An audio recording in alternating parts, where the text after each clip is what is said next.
Per Chofei, Posuk Ches, Parshas Bahar. V'safarti l'cho Sheva Shapso Shonim, Sheva Pomim. You will count 7 sabbatical years of 7 years, 7 times. Voy l'cho Yimei Sheva Shapso Shoshonim, and the 7 sabbatical years, Teisha Bar Boim Shana. It will span 49 years. It's doing the mathematics for us. What does it have to be so specifically detailed? Rashi, Shabso Shonim, Shmito Shonim, Yochel Yase Sheva Shon Ritzufa Shmita. Maybe a person should have 7 consecutive years of Shmita. Instead of having it intervals of every 6, you have a 7th. Maybe you have 7 sabbatical years consecutive. Yase Yovel Achreim, and you'll have the Jubilee year after those 7 sabbatical years. Talmud Lo Sheva Shon Sheva Ponim. No. You have to count 7 years 7 times. It's only after the cycles of 7 cycles. Havi Omer Kol Shmita Bismana. Every Shmita has to be in its proper time. Meaning after 6 years, you have the sabbatical year, and this repeats itself 7 times. And then the 50th year, you have the Jubilee year.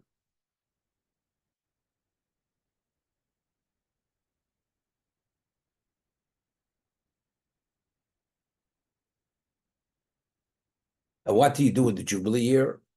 Shofar Trua B'chodesh Hashvi B'esel L'chodesh, and you'll blast the shofar in the 7th month, which is Tishrei B'esel L'chodesh, on the 10th of the month, B'yom HaKippurim, on Yom Kippur, Taviru Shofar B'chol Aretzchem. That's the day you blow the shofar throughout the land.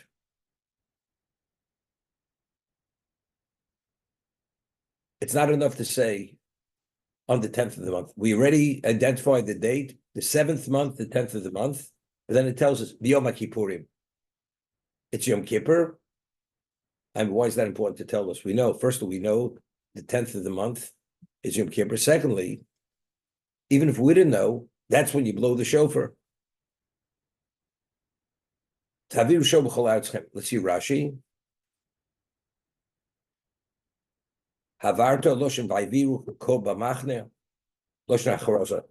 It's a proclamation. Through the shofar, you make a proclamation. Once we identify the day as Yom Kippur, don't I know that Yom Kippur is the 10th of the month?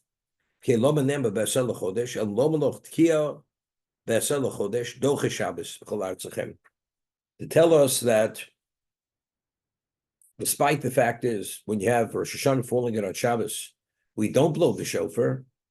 When it comes to the Jubilee year, regardless of whatever the concern is, for the Jubilee year, we blow the shofar. It supersedes the Shabbos.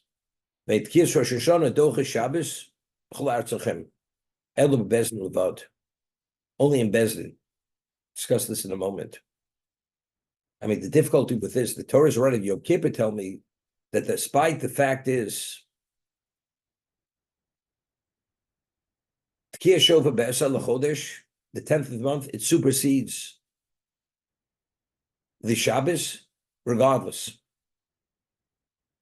But a Rosh Hashanah does not supersede the Shabbos, only in Bezdin. I mean, the Gemara tells us in Rosh Hashanah and other locations, in Sukkah, why does one not blow the shofar on Rosh Hashanah if it falls out on Shabbos? Because Shema Yaviren Dalav Rabin. It's Rabbi's words. Because there's a concern that if a person is not adept in blowing the shofar, he may transport the shofar because he's caught up in the obligation to blow the shofar and forgets it's Shabbos, he'll transport the shofar 4 cubits in public domain, and ultimately will bring to the desecration of the Shabbos. Therefore, Chazal say that if that's the case, we suspend the obligation to blow the shofar. Although it's a doraisa, it's a Torah obligation, Chazal were empowered by the Torah that they're able to annul a mitzvah if it's in a passive state. Therefore, if Sukkot falls out on Shabbos, the first day of Sukkot, we have a Torah obligation to take the 4 species, they have the ability to say one does not take the 4 species because there's a concern you may take the 4 species to a chacham to teach you how to wave the lulav. And the same thing is true in regard to the shofar and regard to Purim. Falls out on Shabbos, let's say in Yerushalayim. We have Purim on Friday. So if that's the case, open city reads the Megillah on the 14th. A walled city reads it on the 15th. So maybe you should have Kriyas Megillah on the 15th. No, there's a concern. You may transport the Megillah in public domain. Therefore, even the walled city reads it on Friday. They don't read the Megillah on Shabbos. So regarding reading the Megillah, the obligation to read the Megillah is rabbinical. But the obligation to hear the blowing of the shofar, the blast of the shofar, Rosh Hashanah, is the Oraisa. It's a Torah obligation. Taking the 4 species, ulakachtem lechem b'yom harishon creates hodor. That b'yom harishon, it's a Oraisa. It's the Oraisa. It's a Torah law. So to be able to so-called annul the mitzvah, that although the Torah says you have an obligation, Chazal are able to intervene for the sake of a concern you may transport in public domain, say, this year you're not going to do it. You're not going to take the lulav, you're not going to blow the shofar. But the Gemara says it's a rabbinic fence. It's not a Torah law. So if it's a rabbinic fence, what do I need a pasuk to tell me? Although normally if Rosh Hashanah falls on the Shabbos, you don't blow the shofar, but when it comes to the Jubilee year, you do blow the shofar. We're only dealing with a rabbinic fence. What's it all about?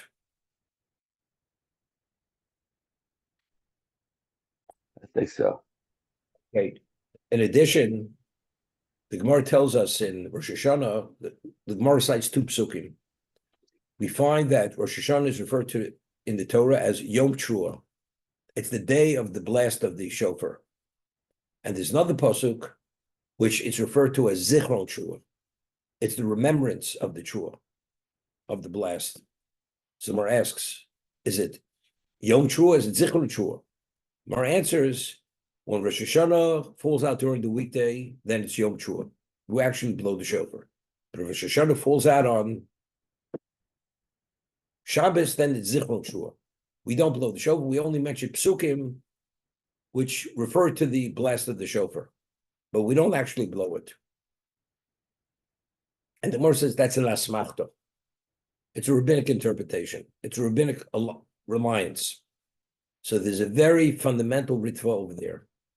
Very, very important ritva. He says like this. We find fences. You know, there was a question which the Midrash asks, and Tosas asks in Shabbos, if at Kabbalah Torah we already said Nasser and Nishma, why did God have to put a mountain over our heads to give us an ultimatum? Either accept the Torah or you're going to be buried under the mountain. And the world will revert back to pre-existence. We already said Nasser and Nishma. And Hashem said, Migilo Rosa Lebonai. We spoke like angels. So why did Hashem have to say, you better accept or else? That's the Midrash asks the question. Tosas Shabbos asks the question. The Maral discusses the question, and the Orach Chaim discusses this question. So Orach Chaim Kodesh answers that although we said Nasa v'nishma, that's regarding Torah shebechsav, Torah shebal peh. But part of the Torah is lo soso mikol asher rucho. You cannot deviate from whatever the Chazal dictate to you. Meaning all rabbinic fences, whatever fence they legislate as a result of a concern, you must accept their word. If there's a concern and they feel you must abide by it and they legislate it, you must accept it. So that Klal Yisrael says there's no end to it. Torah shebechsav, Torah shebal peh, that's God's commentary on what he meant. That's Torah shebal peh. But fences, there's no end to fences. And they said it's too difficult. We can't accept it because it's never ending. On that, Hashem says, without the fence, the Torah cannot survive. Since a human being doesn't have always the presence of mind and the cognizance and the focus, and there's always distraction, therefore Chazal are empowered to make evaluations. When is important? When is it necessary to make a fence? When it's not. You must accept that aspect of Torah that they could legislate the fences, and if not, the world will revert back to pre-existence. Because without fences, the Torah cannot exist. This is the Orach HaKodesh. So the simple understanding is, whenever they have a concern, you may cross certain lines, they have that right to create these barriers that you shouldn't cross lines. Okay? But the Ritva says in Rosh Hashanah, you find fences and you find fences. What is an asmachta? Asmachta, the Gemara cites psukim that based on the pasuk, a pasuk alludes to certain things. For instance, the famous machloks, the Rambam and the Ravid, is tefillah d'oraisa or is tefillah only d'rabbanan? The position of Rambam is that when the Gemara says in the creation, you should serve Hashem with all your hearts, and the Gemara says Ezu avodah shebelev. What is the service of the heart? Zu tefillah. That interpretation, is that a Torah interpretation, or that's only rabbinic interpretation? That's not what the Torah means. Serve Hashem with all your heart. It has nothing to do with tefillah. Chazal only use that as an asmachta, as a reliance to, like we would say, like a mnemonic, to remember that you have to have tefillah. Rambam says no. When the Torah says love them cholavavchem, serve Hashem with all your hearts, and the Gemara says Ezu avod shebelev, that's tefillah. That's a bona fide interpretation. That's a doraisa. So it's famous. Shittas Rambam, position Rambam is tefillah's doraisa. The Ramban says no, that's smachta. It's only rabbinical. So the Ritva writes, whenever you have a fence that's based on a smachta, what it is, although the Torah is not stating it as an obligation, but it's alluding to Chazal that this is a location, it's up to you to legislate or not legislate it. Or if you have a fence, which alludes to a fence, the Torah says we're not establishing as a negative commandment. But there's a red flag here, and therefore you have to make an evaluation. When are you going to institute this? When will you legislate it? But definitely there's a reason of concern. Therefore, it's up to you to make that evaluation. And whenever you make that evaluation, it becomes etched in stone. It becomes the law. So when the Torah says Zichron Shua, at Sinai, post Sinai, we were permitted to blow the shofar when the shofar fell out on Shabbos. But the Torah was already alluding that there's an issue here, that there may be a time that you'll decide to make a fence, and the Torah is suggesting that fence. And whenever Chazal come to that point, they legislate it, but why are they legislating it? Because the Torah already is making the suggestion, it's a good idea to make the fence, because the Torah says Zichron Shuvah. And as a result of that, they legislate it. And the same thing as I'm saying, Rambam learns it's a bona fide interpretation. Ramban says, oh, it's wrong rabbinic. But what's the Torah alluding to? That a Jew should pray once in 24 hours. The Torah is suggesting a Jew should pray minimally once in 24 hours. And he says, the Ritva says, when the fence is based upon asmachta, and because the Torah is alluding to this, it takes on another level of importance. Because the Torah is making the suggestion, and he says, one who does not believe in this understanding of asmachta, very strong words, it's like denying he has no share in the Torah of Moshe Rabbeinu. It's like the person is a kofar. You're a heretic. So I'm saying here, the Torah is telling us, so my question was, it says, Yom Kippurim on the 10th of the month, no matter, even whatever it is, even if it falls out on Shabbos, when it comes to the Jubilee, you blow the shofar. Not like Rosh Hashanah. What do you mean? What do you mean not like Rosh Hashanah? For Rosh Hashanah on Torah level, you permit to blow the shofar when Rosh Hashanah falls out on Shabbos. And here the Torah says, but when it comes to the Jubilee year, even Shabbos, you blow the shofar.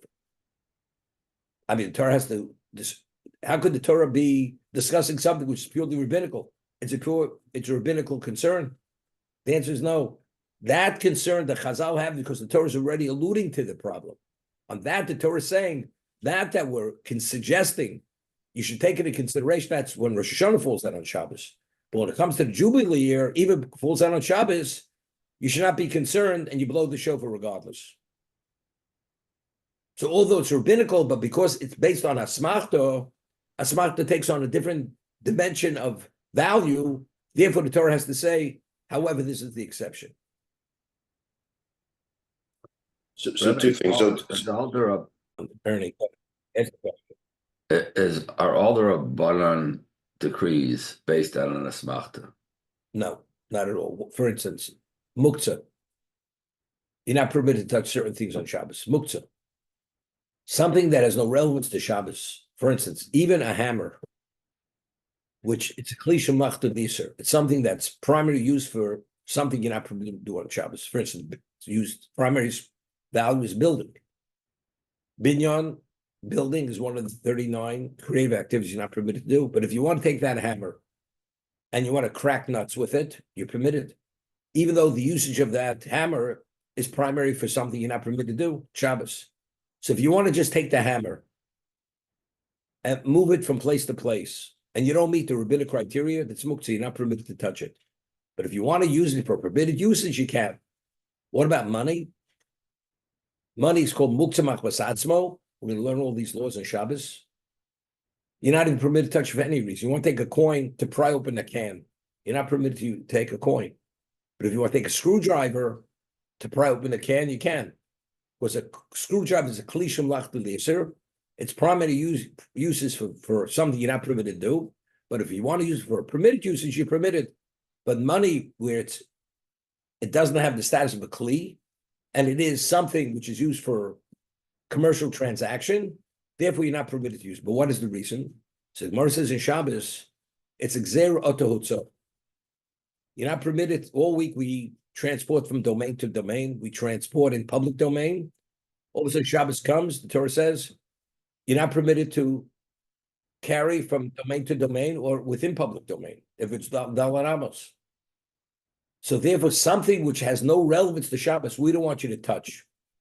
If you could move it, we don't want you to touch it. Because the moment you touch it, you may transport it as you transport these things all week. That's a rabbinic fence. That there is no illusion. There's no illusion in Torah for muktzah. As a result of that, this is a concern Chazal came up with. It's a gzeira, it's a fence. But there, it's not alluded by the Torah, but reading, blowing the shofar on Shabbos, that's alluded. That's a concern. Ulavdom cholavavchem, according to the Ramban, the Torah is suggesting there's something which alludes to the surface of the heart. That Chazal should legislate and enact, a Jew has to pray.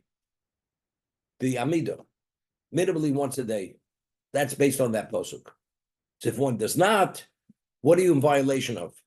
You're in violation of something which has greater importance because the Torah is the one that's suggesting that particular rabbinic legislation. Good, Mark. It's the most solemn day of the year. We have to focus. We have the 5 Inuyim. We have the 5 areas of deprivation, not eating, not drinking, not anointing ourselves, not washing ourselves, not wearing leather shoes. We're fully focused, immersed in tshuva. And on this day, the Torah tells us, you know something? All financial transactions come to an end. Everything reverts back to its original source. Person had a portfolio of millions of dollars, he sold it. It comes, and the man today is impoverished. Yom Kippur hits, all of a sudden he becomes a millionaire again. All that property he sold comes back to him on Yom Kippur.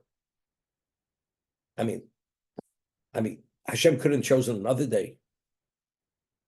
A man has a slave for 49 years. And all of a sudden now, and he was a faithful slave, Jewish slave. All of a sudden, Yom Kippur, the slave is released to his own whatever it is, ownership, and the master is out a slave. Is this so important? It has to take place in Yom Kippur.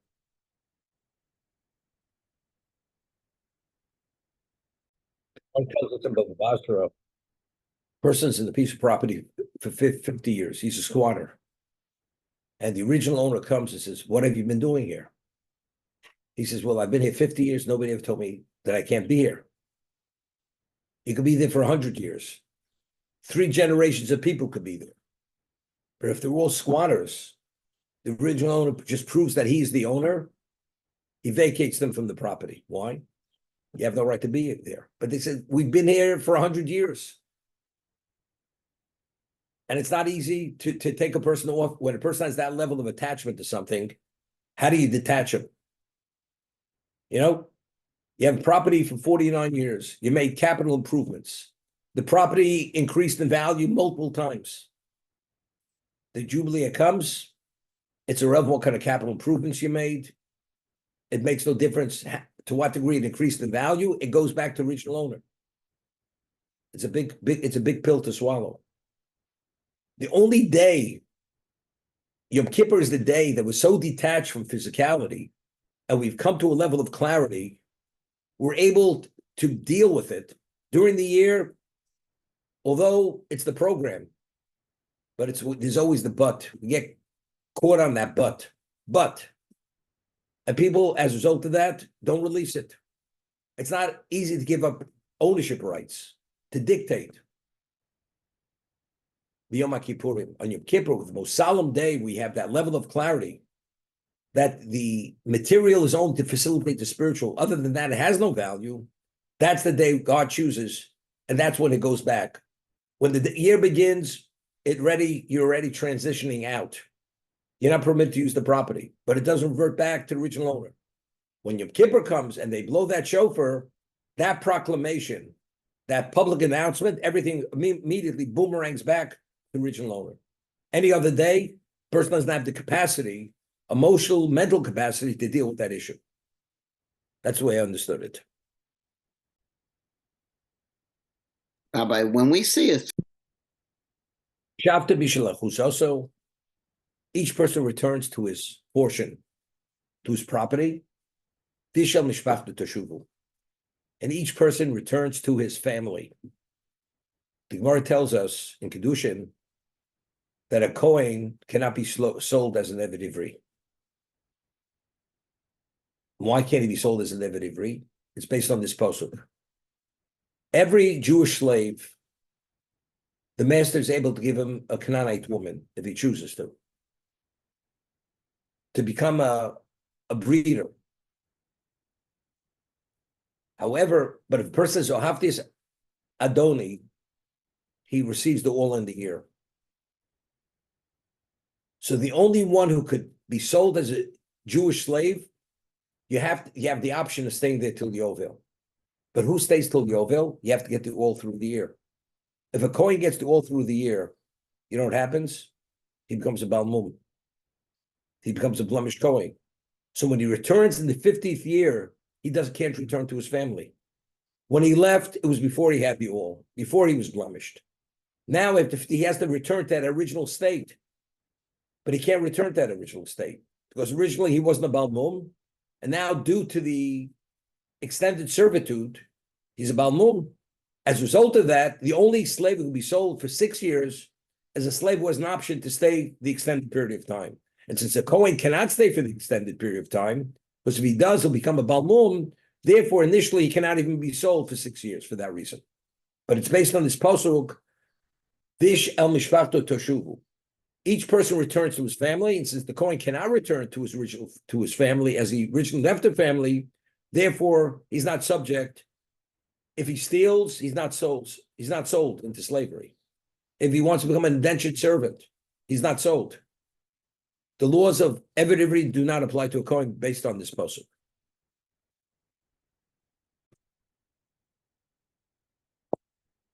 Yoveli, Shnas Chachamishim Shana Tielochem.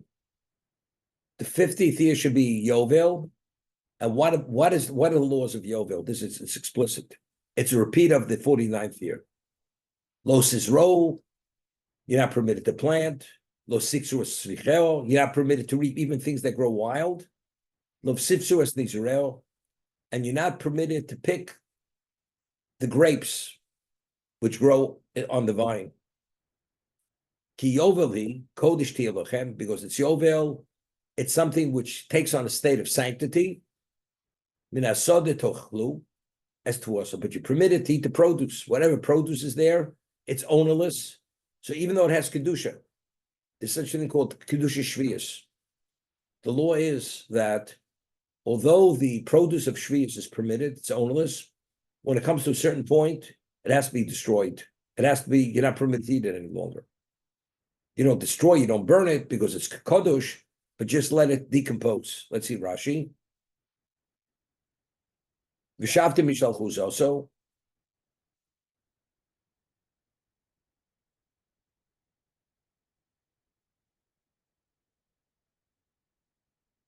Here, take a look in the beginning. Yud. V'kidashtem b'chnisosa b'kachnos bezdin v'rom v'kudeshes hashana. Rosh Hashanah, the bezdin proclaims this year is kodesh. This year is Yovel. Cross him drawer. Lavodim be'nirtza be'shlokolu lo sheishonim b'shenibkar. Whether he had the all, he has the extended period, or let's say Yovel comes within the 6-year period. He's only a Jewish slave for 1 year. Yovel comes, he's immediately released. Omer Rabbi Yehuda mal loshen dror. What does it mean, dror? Kimidair be dairo.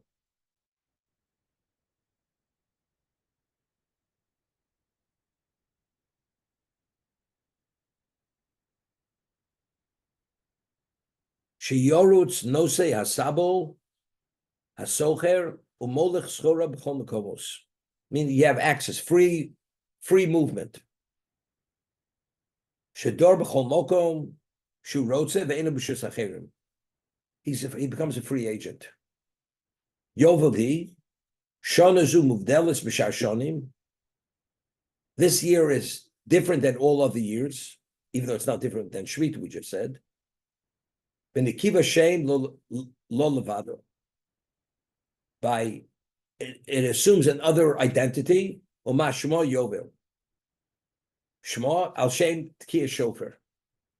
Because this year is pronounced through the shofar.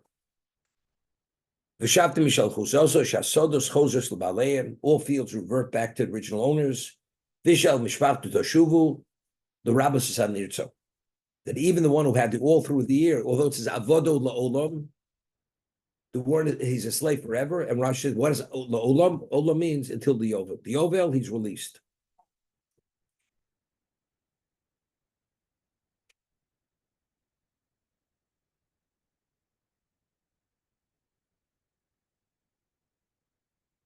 Ki Yovel hi kodesh ti'elochem. Pasuk Yud Beis.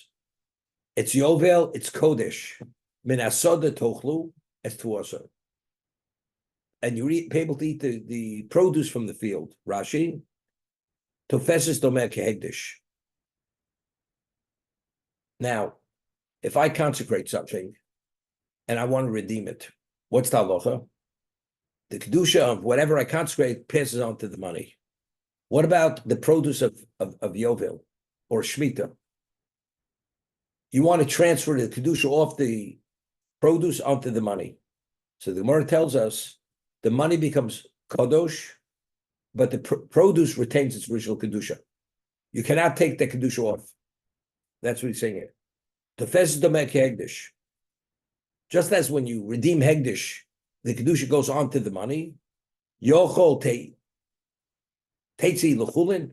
Maybe once you do the redemption, maybe now the original produce now takes on an ordinary status. Tamaloma tiyeh. Baviyosah take. It retains its original status. The produce of Shvius retains, and therefore it's subject to all the laws, even post redemption.